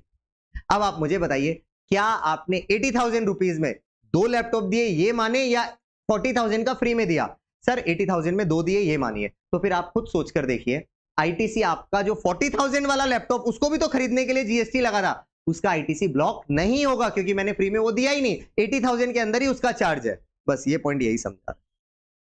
इसका मतलब बाय वन गेट वन में जो आइटम हम फ्री देते हैं, उसको खरीदने के लिए जो मेरा जीएसटी लगा, उसका क्रेडिट मुझे मिलेगा, क्योंकि मैंने वो फ्री में दिया ही नहीं, 2 के प्राइस में दो आइटम 1 के प्राइस में दे दिया। Next, treatment of ITC with respect to part replacement under warranty free of charge. Logically बताता हूं, मोबाइल फोन आपने लिया, कंपनी ने 1 साल की फ्री वारंटी दी, मान लीजिए उसके पार्ट में कुछ डिफेक्ट निकला और आपने सर्विस सेंटर में दिया, तो वो लोग फ्री रिप्लेसमेंट कर देते हैं। अब आप मोबाइल फोन कंपनी के पॉइंट ऑफ व्यू से सोचिए, जो पार्ट मोबाइल फोन कंपनी ने फ्री में आपको दिया है, क्या मोबाइल फोन कंपनी ने सच में आपको फ्री में दिया है, या जिस वक्त आपने मोबाइल खरीदा था उसी वक्त आपसे उसका चार्ज इनडायरेक्टली डायरेक्टली ले लिया था? सर मोबाइल फोन कंपनियां कभी फ्री में नहीं देती, वो लोग मोबाइल का चार्ज बढ़ा देते हैं, इसीलिए क्योंकि बाद में फ्री में देना पड़े तो उनको पोसाए। यही होता है, क्लियर? रियलिटी तो यही है। Yes sir. तो फिर इसीलिए लॉ ने क्लियर किया कि अगर आप कोई पार्ट को फ्री रिप्लेसमेंट में ठीक करके भी देते हैं, तो उस पार्ट के खरीदने के लिए अगर मोबाइल फोन कंपनी को भी कोई जीएसटी लगा है, उसका वो क्रेडिट ले सकते हैं। एग्जाम्पल था मोबाइल फोन कंपनी का, आप कोई भी एग्जाम्पल बना सकते हैं। हो गया ये पार्ट। कोई भी कंपनी आपको फ्री में पार्ट रिप्लेस नहीं करके देती, वो पहले मोबाइल फोन जब सेल करती है उसका ही चार्ज ज्यादा ले लेती है, इसीलिए पार्ट फ्री में दिया ऐसा माना ही नहीं जाएगा। इसीलिए उस पार्ट को खरीदने के लिए अगर कोई टैक्स का खर्चा मोबाइल फोन कंपनी को लगा है तो वो उसका क्रेडिट ले सकते हैं। थोड़ा सा लॉजिकली सोचो तभी आपको समझ आएगा। ये हो गए आपके ब्लॉक क्रेडिट के सारे पॉइंट। मैं चाहता हूं हड़बड़ मत करिए, आगे बढ़ने के लिए एक बार आप अच्छे से रिवाइज जरूर कीजिए यहां तक। अब देखिए नेक्स्ट जो हम पढ़ेंगे वो है सेक्शन 18। सेक्शन 18 क्या है मैं बताता हूं। कुछ स्पेशल केसेस है जहां पर आपको आईटीसी मिल जाता है और कुछ जगह पर रिवर्स करना पड़ता है, बताऊंगा। Availability of credit in special circumstances, सबसे पहले following person shall be entitled to take ITC in respect of inputs. इसका मतलब आपको सिर्फ इनपुट की बात कर रहा हूं, ना तो इनपुट सर्विस की बात कर रहा हूं, ना कैपिटल गुड्स की बात कर रहा हूं। इनपुट का आईटीसी मिल जाएगा जो आपके पास स्टॉक में है या सेमी फिनिश गुड्स में घुसा हुआ है या फिनिश गुड्स में घुसा हुआ है। उन इनपुट्स का आपको क्रेडिट मिलेगा। कब कब, आइए बताता हूं सर्कमस्टेंसेस। देखो क्या, number A, a person who has applied for registration within 30 days from liable date and has been granted such registration. मतलब आप मान लीजिए रजिस्ट्रेशन के लिए लायबल हुए और जिस दिन लायबल हुए वहां से 30 डेज में आपने अप्लाई भी कर दिया रजिस्ट्रेशन के लिए, ऐसे लोगों को उनका पड़ा हुआ स्टॉक का आईटीसी लॉ बोलता हम दे देंगे। क्योंकि आप बताइए रजिस्ट्रेशन डेट के बाद वो सप्लाई जब करेंगे तो कस्टमर से जीएसटी चार्ज करेंगे और हो सकता है उनमें ऐसे आइटम हो जो पुराना स्टॉक है प्री रजिस्ट्रेशन पीरियड का, तो उस स्टॉक पे उसको अगर आईटीसी मिल जाए तो उसके लिए इजी हो जाएगा। लॉ बोलता है यस मिलेगा। कौन सा स्टॉक का आईटीसी मिलेगा, देखो क्या लिखा है, stock held on the day immediately preceding, पिछले दिन का स्टॉक का मिलेगा। किसके पिछला दिन, date from which he becomes liable to pay tax. जिस दिन कोई आदमी रजिस्ट्रेशन के लिए लायबल हुआ या टैक्स पे करने के लिए लायबल हुआ, उसके जस्ट पिछला दिन का जो स्टॉक है उसका आईटीसी उसको मिल जाएगा। जिस दिन वो लायबल हुआ उसके पिछला दिन, सब केस में पिछला दिन ही रहेगा। आइए आगे बढ़ता हूं। Next case, a person who obtain voluntary registration. अच्छा, आप रजिस्ट्रेशन के लिए लायबल नहीं थे बट खुद की इच्छा से रजिस्ट्रेशन ले रहे हो, तब आपको जिस दिन रजिस्ट्रेशन मिलेगा उसका पिछला दिन का जो स्टॉक है उसका आपको आईटीसी दे दिया जाएगा। सिर्फ स्टॉक, इनपुट की बात कर रहा हूं, स्टॉक में हो चाहे इनपुट, चाहे फिनिश गुड्स में हो चाहे सेमी फिनिश गुड्स में हो, जो स्टॉक में पड़ा हुआ उसका आईटीसी मिलेगा। नंबर सी, नेक्स्ट ध्यान देना, where any registered person ceases to pay tax on composition scheme. इसका मतलब ये हुआ आप कंपोजिशन स्कीम में थे और अचानक आपका कंपोजिशन स्कीम से आप बाहर हो गए, मतलब आप रेगुलर स्कीम में चले गए, या तो आपका टर्नओवर बढ़ गया या आप वॉलंटरीली कंपोजिशन स्कीम छोड़ रहे हैं, मतलब आप अब रेगुलर स्कीम में आना चाहते हैं। कंपोजिशन से रेगुलर, इतना बोलने से समझ आता है। सर किस दिन का स्टॉक, जिस दिन आप लायबल हुए रेगुलर स्कीम में उसके पिछले दिन का, जिस दिन आप रेगुलर स्कीम में लायबल हो गए उसके पिछले दिन का आपका जो भी स्टॉक है उसका आपको आईटीसी मिल जाएगा। Next case D, where an exempt supply of goods और सर्विस। अब ध्यान देना, बाय अ रजिस्टर्ड पर्सन, मतलब ये पॉइंट उन रजिस्टर्ड पर्सन की बात, उन पर्सन की बात कर रहा है जो ऑलरेडी रजिस्टर्ड है बट एग्जेम्प्ट सप्लाई कर रहे थे और वो सप्लाई टैक्सेबल बन गई। इसका मतलब ये हुआ रजिस्ट्रेशन नया है ही नहीं, यहां पर समझ रहे हो, तो आपका रजिस्ट्रेशन पहले से था बट आप जो सप्लाई कर रहे थे वो कुछ एग्जेम्प्ट सप्लाई थी जो अब टैक्सेबल बन चुकी है। तो लॉ कहता है the date from which such supply becomes, ध्यान दो, the date from which such supply becomes taxable, जिस दिन वो एग्जेम्प्ट सप्लाई टैक्सेबल बनी उस दिन के पिछला दिन का आपका जो भी स्टॉक है उसका आप आईटीसी ले सकते हैं। बट याद रखना आप ऑलरेडी एक रजिस्टर्ड पर्सन है, नया रजिस्ट्रेशन लिया, वो पॉइंट ये नहीं है, वो फर्स्ट पॉइंट है अगर है तो। चलो सर एक बार और चारों कैसे समझाओ, हमको थोड़ा थोड़ा समझ आया, मैं बताता हूं। अगर आप रजिस्ट्रेशन के लिए लायबल होते हैं और 30 डेज में अप्लाई कर देते हैं, तो जिस दिन आप, सुनना ध्यान से, जिस दिन आप रजिस्ट्रेशन के लिए लायबल हुए उसके पिछले दिन का जो भी आपका स्टॉक है उसका आपको आईटीसी मिल जाएगा। नेक्स्ट केस, अगर आप वॉलंटरी रजिस्ट्रेशन लेते हैं तो जिस दिन आपको रजिस्ट्रेशन मिलता है उसके पिछले दिन का स्टॉक का आपको आईटीसी मिल जाएगा। अगर आप कंपोजिशन से रेगुलर स्कीम में जाते हैं तो जिस दिन आप कंपोजिशन से रेगुलर स्कीम में जाने के लिए लायबल हुए, मतलब रेगुलर स्कीम में टैक्स पे करने के लिए लायबल हुए, उसके पिछले दिन का स्टॉक का आपको आईटीसी मिल जाएगा। और लास्ट केस, एक रजिस्टर्ड पर्सन की कोई एग्जेम्प्ट सप्लाई टैक्सेबल बन गई, एक रजिस्टर्ड पर्सन की कोई एग्जेम्प्ट सप्लाई टैक्सेबल बन गई, तो जिस दिन वो एग्जेम्प्ट सप्लाई टैक्सेबल बनी उसके पिछले दिन का जो भी स्टॉक है उसका आईटीसी उसको मिल जाएगा। यही लिखा हुआ है यहाँ पे। आगे बढ़ते हैं नोट्स में, दो नोट है। In case of C D above, ये जो लास्ट के दो सी और डी केस थे, इन दोनों के लिए नोट नंबर 1 है। सी और डी के लिए लॉ कह रहा है ITC on capital goods shall also भी अवेलेबल। इसका मतलब ये हुआ न केवल इनपुट, कैपिटल गुड्स का भी उन दो केस में आईटीसी मिल जाएगा। इसका मतलब ऊपर के दो केस में कैपिटल गुड्स का आईटीसी नहीं मिलेगा, इन दोनों में कैप गुड्स का आईटीसी नहीं मिलेगा। जबकि नेक्स्ट सी और डी केस में लॉ कह रहा है आईटीसी हम दे देंगे। कैसे देंगे, reduce by 5% per quarter of a year और part thereof from the date of invoice.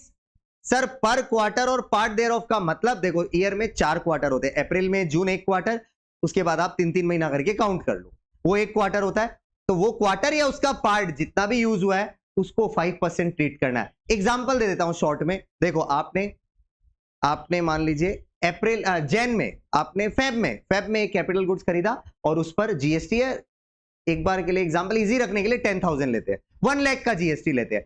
तो आपने फेब मंथ में कैपिटल गुड्स खरीदा जिसमें 1 लाख रुपए का जीएसटी है। अब आगे ध्यान से सुनियो, अमाउंट चेंज चलो नहीं करते। हाँ, तो अभी क्या हुआ, आपने मान लीजिए उसको वो कैपिटल आप ऊपर नीचे के दो केस लेते हैं। आप कंपोजिशन से रेगुलर स्कीम में चले गए थे, से in the month of July, आप जुलाई में कंपोजिशन से रेगुलर स्कीम में गए क्योंकि आप लायबल हो गए थे। अब आप बताइए कितने क्वार्टर पार हो गए। तो देखो, जैन फेब मार्च एक क्वार्टर, पार्ट को भी फुल मानना है, अप्रैल में जून एक क्वार्टर, और मैंने क्या कहा था, आप जुलाई में कंपोजिशन से रेगुलर में गए तो जुलाई अगस्त सितंबर भी पार्ट है, लेकिन उसको भी एक क्वार्टर ट्रीट करना है। कितना क्वार्टर हो गया, 3 क्वार्टर्स। कितना रेट था, यूज कर लिया ना 3 क्वार्टर, पार्ट को भी फुल मानना है। 5%, तो 3 क्वार्टर मल्टीप्लाई 5 कितना हो गया, 15%। तो आपका कितना आईटीसी था, 1 लाख का, 1 लाख का आईटीसी में आप 15% लेस कर दो, मतलब कितना हो गया, 15,000 रुपए, 85,000 रुपीज का आप आईटीसी ले सकते। आई होप आपको पूरा एग्जाम्पल समझ आया, नहीं तो पॉज करो, पीछे जाओ और एग्जाम्पल लिख लो। बट आई थिंक इतना कुछ नहीं है। अगर फेब में है तो अप्रैल मई जून का एक जैन फेब मार्च का एक क्वार्टर, और अप्रैल मई जून का एक क्वार्टर, और जुलाई को मैंने अगर कंपोजिशन से रेगुलर में गया तो जुलाई एक क्वार्टर, 3 क्वार्टर हो गए, बस ऐसा ही है। आगे बढ़ता हूं। नेक्स्ट, डिक्लेरेशन भी देना होगा अगर आपको आईटीसी ऊपर के केसेस में लेना है तो। देखो क्या लिखा हुआ है, regarding eligibility to avail ITC by the registered person, ध्यान देने का।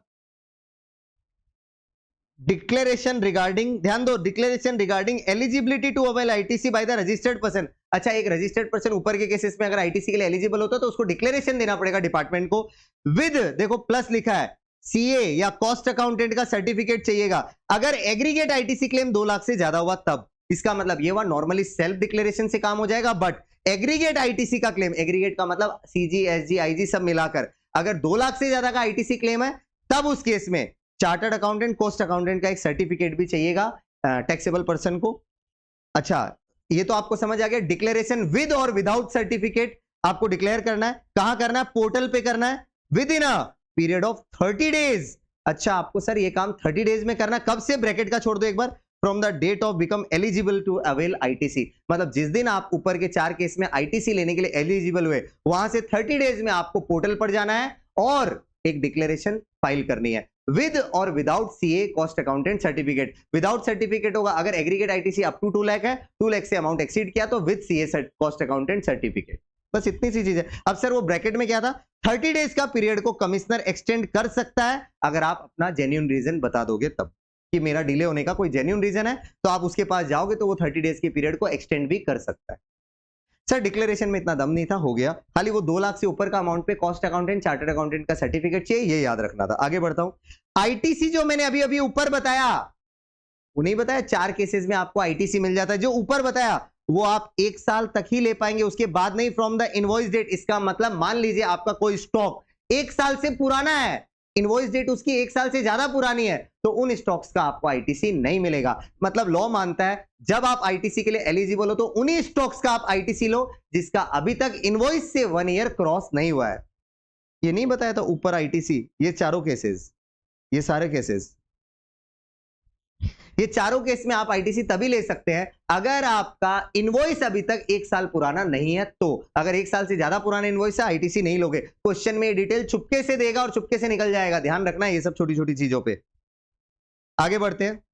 Where there is transfer of business, business transfer कैसे हुआ होगा, sale, merger, demerger, amalgamation, lease, death of sole proprietor, कोई भी रीजन ऑफ रजिस्टर्ड पर्सन। तो बिजनेस अगर ट्रांसफर होता है विद ट्रांसफर ऑफ लाइबिलिटी, आप बिजनेस को ट्रांसफर करते हैं विद द लाइबिलिटी, तब लॉ कहता है the said person shall be allowed to transfer its unutilised ITC to the transfer. Simple है यार, सर बिजनेस ट्रांसफर होता है विद लाइबिलिटी तो आईटीसी भी ट्रांसफर को ट्रांसफर हो जाएगा। कैसे होगा, by furnishing such details in form GST ITC 02 on the common portal. अगर फॉर्म नंबर याद ना हो तो लिख देना प्रेस्क्राइब फॉर्म। सर एक तो बहुत सिंपल है, बिजनेस ट्रांसफर होता है तो हम आईटीसी ट्रांसफर को दे सकते हैं अगर बिजनेस को लाइबिलिटी के साथ ट्रांसफर किया तो, इतना ही है बस। पोर्टल पर होगा ये चीज, फॉर्म है जीएसटी आईटीसी 02। आगे बढ़ता हूं। Transferor shall also submit a copy of certificate by a chartered accountant, cost accountant certifying the amount of transfer. इसका मतलब ये हुआ अगर आप ट्रांसफरी को क्रेडिट ट्रांसफर करना चाहते हैं तो एक सीए या कॉस्ट अकाउंटेंट का सर्टिफिकेट ले लेना। अच्छा है ना, हम चार्टर्ड अकाउंटेंट कॉस्ट अकाउंटेंट को काम मिलेगा। सर ये तो बहुत सिंपल है, तो मजेदार पॉइंट है, तो बस वही है। आगे देखो क्या है, ट्रांसफरी को पोर्टल पर जाकर इन डिटेल को एक्सेप्ट करना है कि हाँ ये क्रेडिट मेरे नाम पे आया और मैं ले रहा हूं।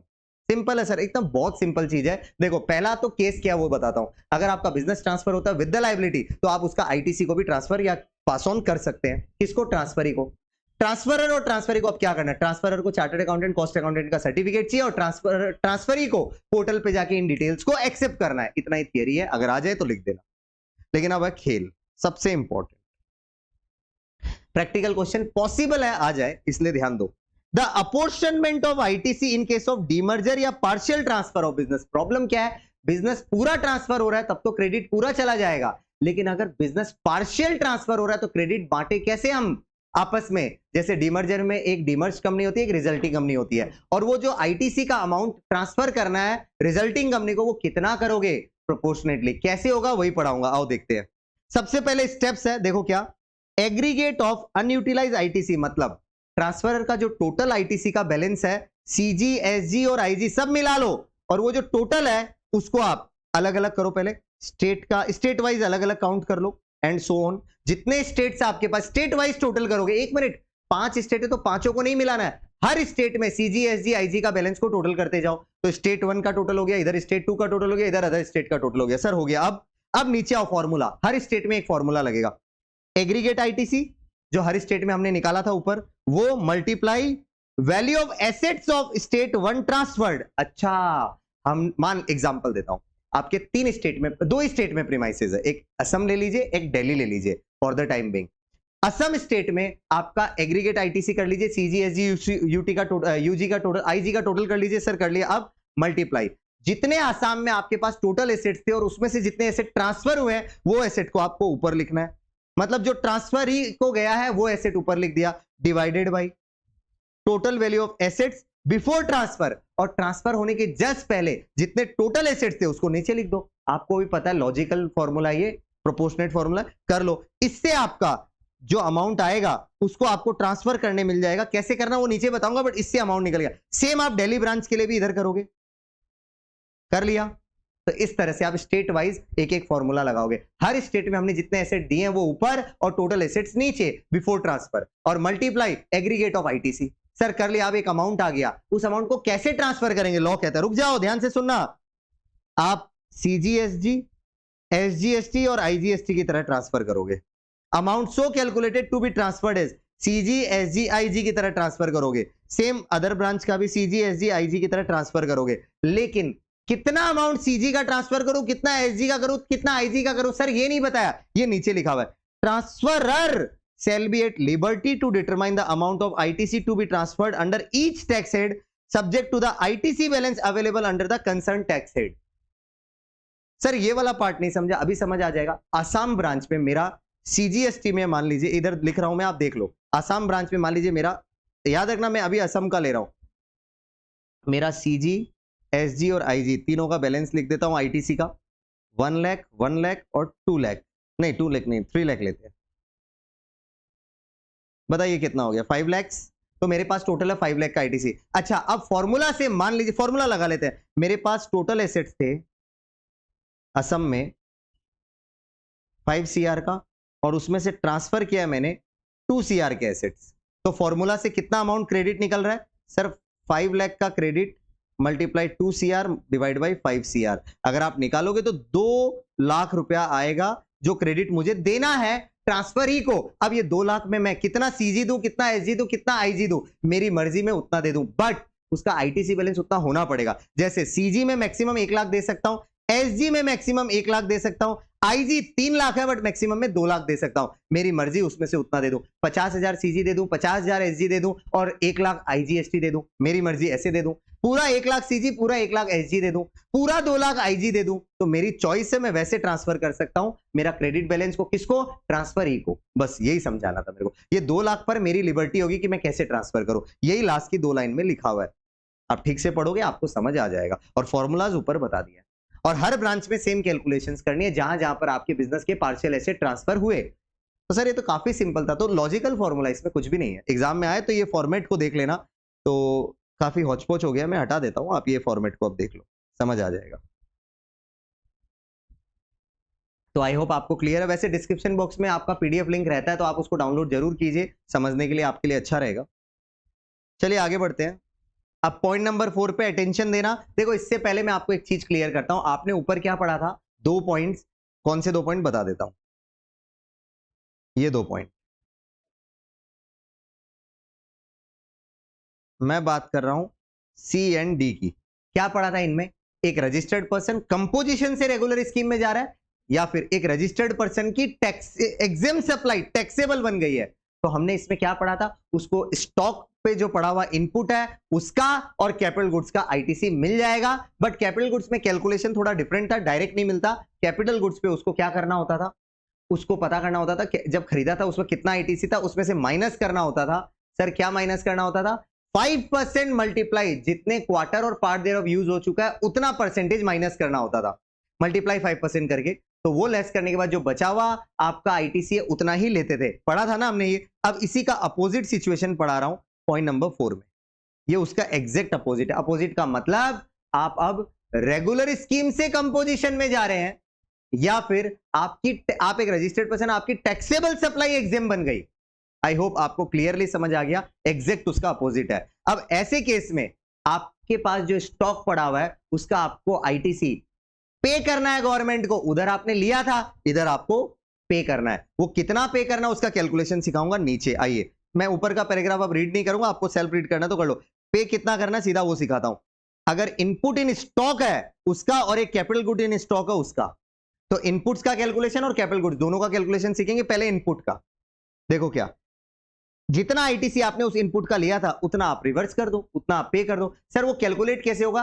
अगर आपके पास इनवॉइसेस अवेलेबल है, पुराने वाले स्टॉक के इनवॉइसेस अवेलेबल है, तो उस इनवॉइसेस पर चेक कर करके वैल्यू निकाल लो। जैसे फॉर एग्जांपल इनवॉइस में आपने 1000 पीस कोई गुड्स का खरीदा था, जिसपे जीएसटी था 10,000 रुपए का, मतलब पर आइटम का 10 रुपया जीएसटी था, और आज उसमें से 800 पीस बचा है, तो अब कितना हो गया?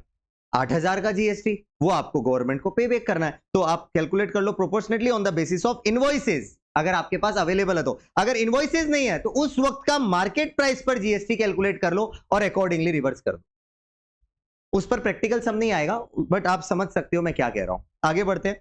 अगर आपके पास कैपिटल गुड्स स्टॉक में, तो उस पर कितना आईटीसी रिवर्स होगा, कैसे निकलेगा? पहले तो लॉ कह रहा है कैपिटल गुड्स की 5 साल की लाइफ मान लो, दैट इज 60 मंथ्स की लाइफ मान लो। अब उस कैपिटल गुड्स का कितना अमाउंट रिवर्स करना है? यहां क्वार्टर का कैलकुलेशन नहीं होगा जैसे ऊपर हुआ था, सुनना। ITC taken on such goods, मान लो आपने फेब मंथ में, जिस वक्त आप रेगुलर स्कीम में थे फेब मंथ में, मान लीजिए आपने, सुनना ध्यान से, आपने फेब मंथ में एक कैपिटल गुड्स खरीदा 15 फेब को, ध्यान से सुना।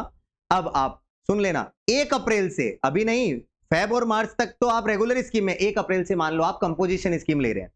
तो 15 फेब को आपने अगर कैपिटल गुड्स खरीदा, तो आप मुझे बताइए 15 फेब को पार्ट ऑफ द मंथ को भी फुल मान लो एक बार। तो 15 फेब मतलब फेब मंथ आपने कैपिटल एसेट यूज किया और मार्च मंथ भी कैपिटलाइज यूज किया अंडर रेगुलर स्कीम, और अभी आप किस में जा रहे हो? कंपोजिशन में 1 अप्रैल से। तो 2 महीना हो गया कि नहीं हो गया? पार्ट देयर ऑफ को फुल मंथ मानना है। तो 2 मंथ्स आपने कैपिटल गुड्स को अभी तक यूज किया। क्या करो, 60 मंथ की लाइफ में से वो 2 महीने लेस कर लो। और आपके कैलकुलेशन अलग भी हो सकते हैं, डिपेंड एग्जाम में आप किस वक्त आपने कैपिटल गुड्स खरीदा और कितने मंथ आ रहे हैं। पार्ट को भी फुल मंथ ले लेना, सुन रहे हो? तो पार्ट ऑफ द मंथ भी यूज हुआ है तो उसको फुल मंथ यूज ले लेना। तो जितना मंथ या part of the month use हुआ है उसको लेस कर लो 60 की लाइफ में से। तो 60 मंथ की लाइफ है, 2 महीना मैंने यूज कर लिया रेगुलर स्कीम में, कितना बचा? 58 मंथ की लाइफ कैपिटल गुड्स की। 58 मंथ की लाइफ डिवाइडेड बाय 60 मंथ की लाइफ, मतलब अभी बची हुई लाइफ 58 मंथ की आउट ऑफ 60, मल्टीप्लाई आईटीसी। इतना आपको गवर्नमेंट को पे करना पड़ेगा अगर आप रेगुलर स्कीम से कंपोजिशन में जाओगे। एग्जांपल के तौर पे ऊपर 2 एग्जांपल बैठ सकते हैं। हो गया। आई होप आप कैलकुलेशन समझ गए। ऐसे केस में मंथ्स में कैलकुलेशन होगा, जबकि आप जब क्रेडिट लेते हो तब क्वार्टर में कैलकुलेशन था। तो ये सब ध्यान रखना, छोटी छोटी चीजें मैंने इसीलिए ग्रीन कलर में किया कि आप पूरा ध्यान दो इसको। मेरा एग्जांपल था खैर 58/60, वो आप समझ गए। आगे बढ़ते हैं। If after payment of such amount, अगर आपके पास इसके बाद भी आईटीसी का बैलेंस अगर बच रहा है तो वो लैप्स हो जाएगा, मतलब उस बैलेंस को आप रफा दफा करो। और एक certificate chartered accountant, cost accountant का भी लेना पड़ेगा, क्योंकि उनको आपकी कैलकुलेशंस चेक है कि नहीं है वेरीफाई करनी होगी, और गवर्नमेंट को इसी से प्रूफ होगा। आगे बढ़ते हैं।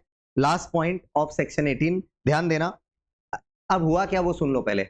अगर आपने अपने कोई भी कैपिटल एसेट का, कैपिटल गुड्स का आईटीसी लिया है और आज अगर वो कैपिटल गुड्स को आप बेच रहे हो, सप्लाई कर रहे हो, ट्रांसफर कर रहे हो, हटा रहे हो, लॉ बोलता है बेटा जब आपने कैपिटल गुड्स खरीदा था तब आईटीसी अगर लिया था तो आज जब तुम उसको बेचोगे तो हम तुमसे वापस जीएसटी नहीं लेंगे, लेकिन पूरा नहीं लेंगे, ऑब्वियसली कुछ पीरियड यूज हुआ है, इसीलिए उसका फॉर्मूला है, बताता हूं, आइए समझते हैं। इन केस ऑफ सप्लाई या ट्रांसफर ऑफ कैपिटल गुड्स और प्लांट एंड मशीनरी, आपने अपना कैपिटल गुड्स या प्लांट एंड मशीनरी को सप्लाई कर दिया, ट्रांसफर कर दिया, जिस पर आपने आईटीसी लिया था, ये वर्ड पे है ना लोग ध्यान नहीं देते, पूरा ध्यान दो, अगर आपने उस एसेट पे आईटीसी ही नहीं लिया था तब तो ये फॉर्मूला का कोई काम ही नहीं है, बट ये काम तब आएगा जब आप कोई कैपिटल गुड्स को सप्लाई कर रहे हैं, ट्रांसफर कर रहे हैं, जिस पर आप पहले आईटीसी ले चुके हैं। तो the registered person shall pay an amount equal to the higher of the following, नीचे दो अमाउंट बताऊंगा, उन दोनों में से जो हायर आएगा वो पे करना है। सर क्या amount? ITC taken on such goods, मतलब उस कैपिटल गुड्स पे आपने पास्ट में जो आईटीसी लिया था वो आईटीसी अमाउंट लिखने का, इधर उसमें से माइनस कर दो 5% मल्टीप्लाई नंबर ऑफ क्वार्टर और पार्ट यूज, जितना क्वार्टर या part of the quarter use हो चुका है उतना क्वार्टर्स मल्टीप्लाई 5%, जो टोटल परसेंट आएगा उतना परसेंट आप आईटीसी में से रिड्यूस कर देना उस कैपिटल गुड्स का, जो बचा हुआ अमाउंट है या तो वो अमाउंट एक्स आया मान लीजिए वो अमाउंट, और वाई अमाउंट क्या है? Tax on the transaction value of such goods. अच्छा अब मैंने जो कैपिटल गुड्स को बेचा है, मान लीजिए उसको बेचा 1 लाख में और अपन 18% जीएसटी रेट है तो कितना हुआ? 18,000, ये हो गया वाई, तो एक्स और वाई में से जो हायर होगा उतना गवर्नमेंट को पे करना पड़ेगा। सर सिंपल वर्ड में बताइए, अगर आप अपना कैपिटल गुड्स जिस पर आप पहले कभी आईटीसी ले चुके हैं और आज अगर आप उसको सप्लाई या ट्रांसफर कर रहे हैं, लॉ बोलता है तो आपको हमको पे करना पड़ेगा, क्या? Higher of the to.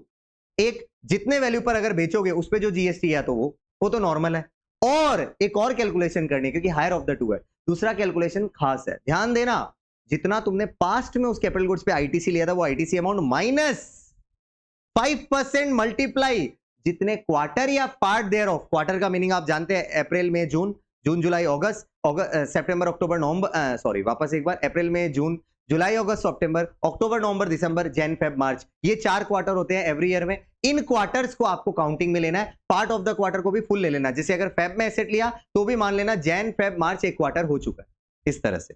तो जितने क्वार्टर या पार्ट यूज हो चुका उतने क्वार्टर 5% से मल्टीप्लाई कर दो और कैपिटल गुड्स पर जो आईटीसी आपने पास्ट में लिया था उसमें से इतना परसेंटेज वैल्यू रिड्यूस कर दो, जो बचा हुआ वैल्यू है वो या ट्रांजैक्शन वैल्यू पे टैक्स जो हायर होगा वो आपको गवर्नमेंट को पे करना पड़ेगा। ये पॉइंट इतना ही समझो, इट्स वेरी सिंपल। लेकिन इस पे एक पैराग्राफ है जो इजी नहीं है तो इजी, मैं आपके लिए बहुत ज्यादा इजी कर दूंगा, उस पर ध्यान दे रहा। रिफैक्ट्री ब्रिक्स, इस तरह के item, moulds, dies, jigs, fixtures, इस तरह के आइटम अगर आपने स्क्रैप की तरह बेचे, ये सब आइटम अगर आपने स्क्रैप की तरह बेचे, सर क्या क्या item? Bricks, moulds, dies, jigs, fixtures. Sir ये आइटम हमको याद नहीं रहे तो एक शॉर्टकट याद कर लो, मोदी जी तो फिक्स। सर क्या शॉर्टकट है, एक बार और सुन लो, MODI, ऐसे ही लिखोगे, मोदी जी तो फिक्स। देखो इसमें 5 पॉइंट आ जाएंगे, MO से moulds, dies, jigs, tools, fixtures, Modi ji तो फिक्स। तो ये आइटम्स को अगर आप स्क्रैप की तरह बेचोगे तो लॉ कहता है आपको टैक्स पे करना होगा ट्रांजैक्शन वैल्यू पर, जो सेक्शन 15 से डिटरमाइन होगा। सिंपल वर्ड में, जितने में आप mould, die, jigs, fixtures, tools बेचोगे उस पर जो जीएसटी आएगा उतना ही पे करना है। मतलब आपका पास्ट का ITC minus 5% multiply number of quarter और पार्ट देयर ऑफ यूज्ड, ये वाला कैलकुलेशन करना ही नहीं है, डायरेक्टली सिर्फ सेकंड वाला कैलकुलेशन ही करना है। अब हम एक क्लैरिफिकेशन लेंगे, ध्यान से समझना। मान लीजिए आपका एक पर्टिकुलर स्टेट में सिंगल रजिस्ट्रेशन लिया हुआ बट प्रीमाइसेस 3 है, एग्जांपल के तौर पे वेस्ट बंगाल, आपके वहां पर 3 प्रीमाइसेस है बट एक ही रजिस्ट्रेशन से काम चल रहा है राइट नाउ। अभी आपने क्या डिसाइड किया कि मैं तीनों को सेपरेट रजिस्टर रखना चाहता हूं, इसलिए आपने 2 नए रजिस्ट्रेशन ले लिए, एक तो पहले से ही था, 2 नए रजिस्ट्रेशन ले लिए। तब लॉ कहता है ऐसे केसेस में अगर आप चाहते हो तो, अगर आप इंटेंट करते हो कि मैं जो 2 नए रजिस्ट्रेशन लिया हूं वहां पर अपना आईटीसी का बैलेंस को थोड़ा थोड़ा ट्रांसफर करना चाहता हूं, तो लॉ बोलता हम परमिशन देते हैं, जिस रेशियो में आपके एसेट्स उनके पास गए हैं उस रेशियो में आप आपस में आईटीसी के बैलेंस को भी ट्रांसफर कर सकते हैं। इतना ही सिंपल क्लैरिफिकेशन है और इसमें कुछ नहीं है, बट आपको कॉमन पोर्टल पे इसकी डिटेल 30 डेज में देनी पड़ेगी जिस दिन आप सेपरेट रजिस्ट्रेशन लोगे, बस इतना ही कंडीशन है। सर एक बार और, अगर वेस्ट बंगाल में आपका करंटली एक रजिस्ट्रेशन है, प्रीमाइसेस 3 है, तो आप 2 नए रजिस्ट्रेशन लेना चाहते हैं, मतलब 3 प्रीमाइसेस को अलग अलग रजिस्टर करने के लिए 2 नया रजिस्ट्रेशन लिया तो ले लो। लेने से 30 दिन के अंदर आपको कॉमन पोर्टल पे डिक्लेरेशन देना होगा इफ यू वांट कि आपको तीनों प्रीमाइसेस में आईटीसी का बैलेंस को प्रोपोर्शनेटली डिवाइड करना है। कैसे करना है? एसेट ट्रांसफर के रेशियो। हो गया।